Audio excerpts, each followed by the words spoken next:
Well, I'm so excited to have you guys with us today. So we're going to be breaking down Diddy moves. So before we even get started, I'm going to go ahead and confess that I have done zero full Diddies.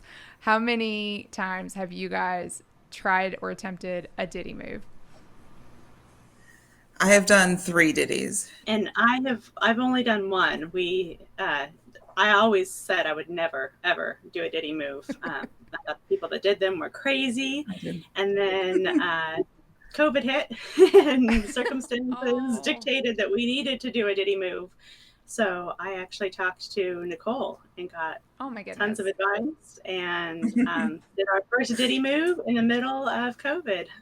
Yeah, that's one thing that we definitely want to point out. So whether or not you're team Diddy or team never Diddy, you always kind of want to be prepared, right? Just in case. So, Mhm. okay, Nicole, break it down for us. What's a Diddy? Okay. Let's jump into this. The Diddy move, Kelly already touched on it, is do it yourself. It's a personally procured move if you want to get technical with the military side of the house. When you do a Diddy move, the key thing you need to know as far as payments go is that it's based on how much weight you move across how many miles. So you need to be aware of how much weight you moved in your last move. Have you purged some things since your last move? Have you gained more things in this current house that you're in? But you can use your last move weight as a good guide when you're figuring out how to calculate the money that you're going to get paid. And to calculate that, things are always changing. Your best source is to go to transportation and find out directly from transportation. If I want to do a Diddy move, how much money will I make? And it's always going to be based on the weight and how many miles you're going to move the weight. Weight tickets are a must with the Diddy move. So if you're going to drive your own things in a truck, you're going to weigh that truck empty, weigh it full. You need to hang on to those weight tickets. Those are golden. Like keep them in a safe place with all your safe papers. And if a company, if you're using some kind of a container shipping company, you need to tell them it's a military move and they know to provide you weights. Sometimes you have to pay extra for the weights, but as long as you've told them up front, then you'll have weight tickets involved with your move and they will weigh whatever they're bringing to your house to fill empty and then they'll weigh it full. So just to be clear, because I had this question too, how do you get a weight ticket? Like when you say weigh your truck, like let's break that down even. Like where do you go to do that? How? Okay. Yeah. Most moving companies have public weight scales. There's the Loves. Is that the name of it? The gas station. There's a Oh lot of yeah. gas stations that have the truck weight scales. You pull up with all the big rigs. Even when you're doing a partial Ditty, you do the same thing. You pull up in your little car with your trailer and you get an empty and a full weight ticket. You pull up with all the big trucks and get your weight. So most moving companies do have public weight scales. You just need to ask.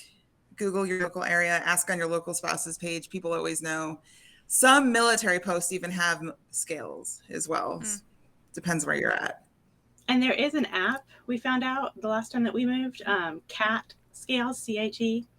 Scales has an app, and you can just use the app and find where your closest scale is, like as you're driving. Because the other thing too, the weight tickets don't have to be done where you're Mm-hmm. moving to or where you're moving from. They can be done anywhere along the route. So if you're driving, you think, oh, now would be a good time to do a full weight. You just look one of Once you, those scales up. if you're Right. like us and you start accumulating things along the way, yeah. I know. What we did, we always try to do a partial Ditty. So you guys, again, this applies to whether you're doing a full Ditty or a partial Ditty because the weight of your car matters, right? Empty and full. But I remember like house plants sticking out of the car and like yeah, like our little car, and then the big truckers. Like it was felt so awkward doing it, but you have every right to be there. Get that weight. Yeah. Um, Okay, so what are the options? Like, how you talked about trucks, you talked about containers. Like, tell me pros and cons, like, or why you would choose one or the other when it comes to actually moving the stuff. So as far as options, you have the ultimate do-it-yourselfer where you're going to rent a truck and you're going to drive that thing. You're going to be saddled down with all your household goods all across the country. That's definitely an option. That would be, like your U-Haul, Penske type trucks. There's options to have a container dropped at your house. That would be something like the pods or the U-Box. There's also companies that will drop a trailer at your house. The most common two that people use are Unpack, ABF, or Estes.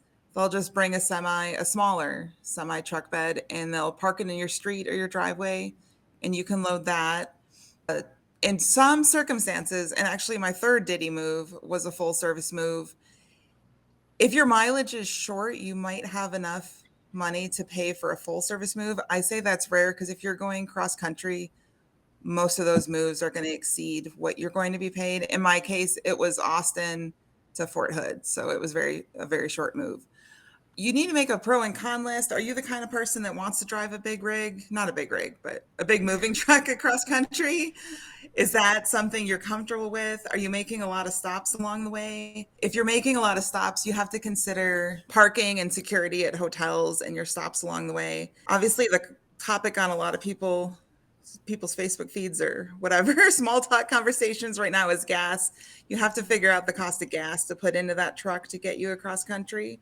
Sometimes with the containers, especially with pods typically, but there's usually storage options, and it's fluid because in recent years, there's shortage of trucks, shortage of drivers, whatever. So sometimes you have to talk to the companies currently today to find out what their storage options are. You sometimes can store in even the trailers that get dropped in your house.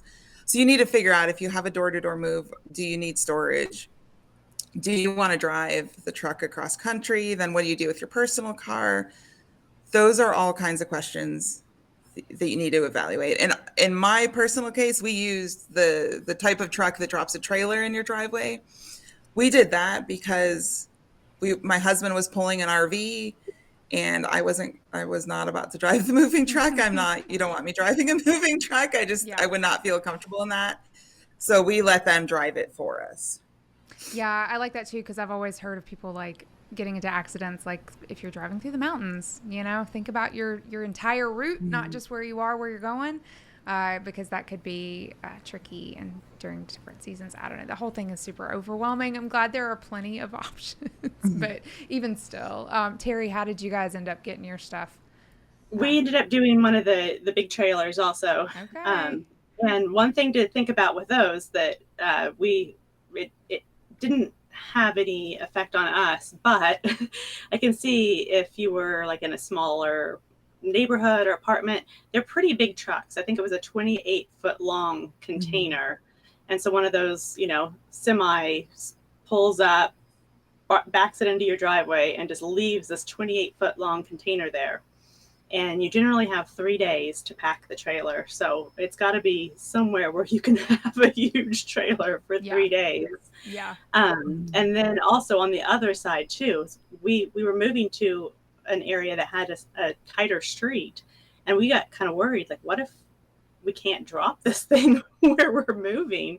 It worked out fine. It actually fit into our driveway on both ends of it, but definitely think about that before you order a 20, because no matter what, if there's like one size of truck, and even if you're not going to fill up the whole truck, they're going to bring the whole truck to you. So yeah, even if you say like, because it'll have on there like how much weight do you have, and it'll estimate how many feet do you need of this. So if you only need 12 feet of it, they're still going to bring a 28-foot truck to your house, and then you just fill part of it, and they have a barrier that they put on there, and they lock it, and nobody else's stuff will go in there. Sometimes they'll rent that extra space out to a different company, like that needs something hauled across the country wherever you're going. Yeah. But you're not sharing that truck with anyone else's belongings. So that's kind of nice too. You are physically putting these items on the truck. You are arranging Tetris style, trying to figure out how to get everything to fit. What are some things that you need to have by way of supplies in order to do all of this and make sure that your stuff are right? Because there is a method to the madness. Like, it's not just like put it in a truck. Clearly things need to be padded, secured. Let me know what kind of hacks you guys have for that, or just tips in general for supplies and packing in general. So I felt like we had moved enough times. We had seen the process enough times. I was like, we know what we need. we know the materials that we're going to need. So definitely a couple of dollies, a ton of moving blankets and get the quilted moving blankets, the thicker ones like the moving companies usually use for the regular moves. Furniture straps, the big plastic rubber bands that will wrap around the furniture blanket and around your furniture. So as far as loading the truck Tetra style, this was actually somewhere that we used a little bit of a hack, and we hired a moving crew. They came in and worked for 3 hours and moved all of our big heavy items onto the truck for us. So all we had to do was just kind of fit in our smaller boxes, but they moved all of our furniture for us. They did the heavy lifting. So we just paid for 3 hours of a moving crew to come out and do that. So I would definitely recommend that, because they know where do things need to go on a truck. I was a little bit worried too, because they talk a little bit about like centering the weight and not distributing the weight, so you're not going to have a truck flip with all of your stuff on it. So that's why I was like, we're going to go with some experts that know how to pack this truck, and so we're not trying to lift our big heavy furniture, and then we just pack the boxes in around it. Yeah, I think there's a lot of value there. Like, hey, these folks are, at least they do this day in, day out. Like, they may not take more care with your stuff than you do, right? But they know what breaks and why. Last time I packed a thing on top of that thing, it broke. So maybe I won't do that. You know what I'm saying? They just have more experience, more experience. Let's just say that. And it really is not. It didn't cost much. I mean, in the scheme of things, you just we used, I think, the U-Haul website. You can look for moving companies. They have a whole bunch of different options, and you just pick one, and they show up and do their thing. Or here's my chance to plug the MILLIE Move Concierge. So you guys, we actually have this free service that we kind of low-key announced earlier this year. It's called the MILLIE Move Concierge. It's basically a dashboard that you can log into and sign up for free, and you will get a dedicated concierge for life. And they can help you do things like find a moving truck or a company if you want to do the full service DITY route. I mean, you're going to be essentially hiring your mover and trying to allocate funds towards that. Like Nicole said, you're probably going to come out of pocket. But if that's something that's important to you, you want to take full control of your move, but you don't want to necessarily be lifting your fingers to do so, then that's an option. But they can also help you find container storage, things like that. Labor, right? The crews to help you move on and off, like Terry's saying, to help you come use their expertise for packing, things like that. And they can also help you set up your utilities and change over your cable and just all the day-to-day kind of nitty-gritty details that tend to pile up when you are trying to get your PCS accomplished. So definitely check that out. GoMillie.com/move to sign up there. It's already in the comments. Jana, you must be watching. Thanks, friend. There you go. There you go, guys. Yes, I wish that was around when we had moved. That would have made life so much easier. Great. You can call them. You can tell your voice-activated device that I will not say the name of because she will start talking to me right now. And all your viewers will go off too. But you can, there's tons of there's an app even. It's a really cool service. And like I said, it's free for life. Your concierge, you could just call them up and say, hey, I need help with XYZ, and they'll take care of it for you. And you'll have options in your inbox ready to push go on. It's pretty cool. So, okay, let's hit on, we've got a couple of minutes. Let's talk about perks. Terri, I know you had a couple that you wanted to share. Yes, well, like I said, I mean, I was a diehard. We will never do a DITY move. Why would you do that? This is, way too much work. But COVID hit.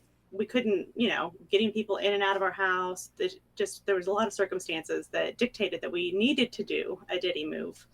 So I embraced it, and I started. Luckily, we had about 3 weeks, so I didn't have to rush and do everything in 1 week. But I loved it because I was able to physically touch every single thing that we owned.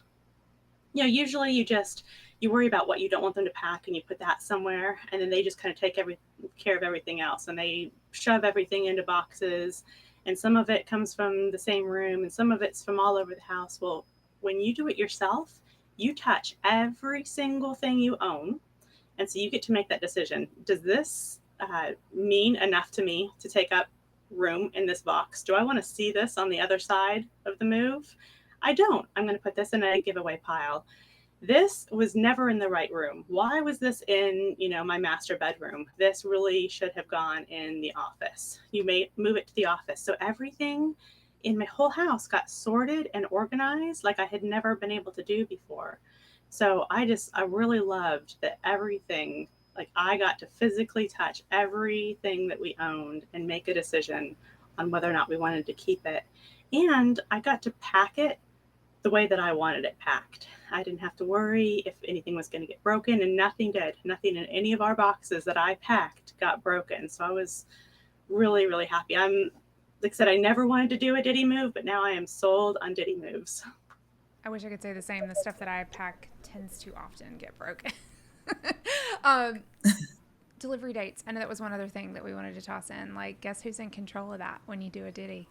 You are, y'all. Like, so this is all about taking control, right? This is all about, like, I want to make sure that my things, my earthly belongings, like we talked about last time, are taken care of and prioritized. And oftentimes we, as individual users and movers, military families, don't have that option. So when you do it yourself, you are working for it, right? So I know a lot of times people talk about, oh, I'm going to do a Ditty because I'll get paid. Sure, if you want to think about it that way. You're putting in the labor for it, though. Like you're earning that money. So that essentially, you know, Uncle Sam will give you at least what they would have paid a professional crew, right? Like that's kind of how they work that formula, that calculation. So if you're willing to do it, again, it's work, and yes, you may have cash to put away, but you've got to make sure that you have the bandwidth, the time, the physical ability, right? Even because it's intensive to be able to get that done. So any last words of encouragement for folks who might be interested in pursuing a full Ditty move? Nicole, we'll go to you first. You can do it. Like the motivation, knowing that it's all on you to get your stuff out of the house, it lights a fire. Like it's possible. I know some people fall into unexpected ditties, and we'll talk about that later. When you have to get it all out of your house and you're under a timeline, you can pull it off. You can outsource where you need to. You can call in friends where you need to. It's totally doable. And the money that you get paid is enough to cover a Ditty move.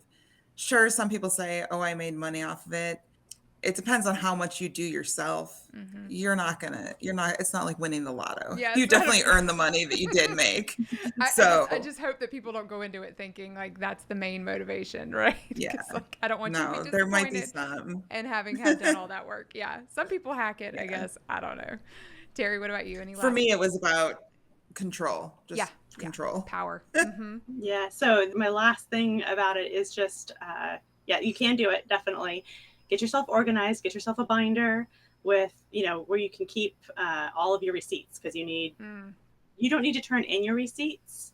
I mean, you need to turn in like weight tickets and stuff, but you need to tell them what you purchased. So if you go out and you buy all of your boxes, you buy all of your supplies, you rent a truck, you hire a crew, you keep all the receipts for that, because on the other end of it, they need those it's something to do with taxes, on how you don't get taxed as much the more that you have spent.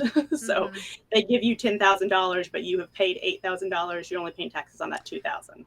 So keep all of your receipts, definitely, which is something that I didn't know about until we started prepping for it. And then getting supplies.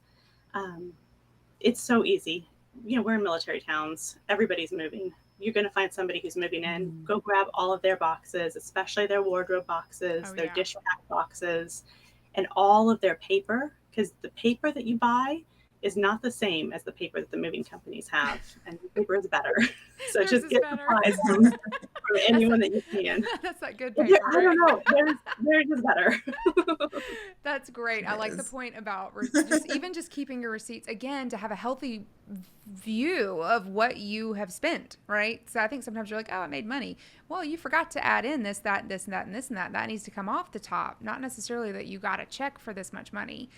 Just keeping a healthy awareness of what you actually spent, what you actually grossed.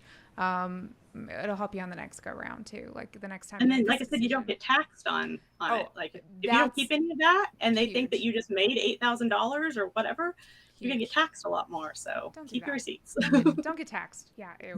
Okay. Thank you guys so much. We'll bring you all three back up later on in the show as our awesome scout panel. Terri, hang tight. We're gonna come back to you for a second to do a deep dive on Fort Leavenworth. But first, let's hear from our scout, Megan, who's up in Tennessee.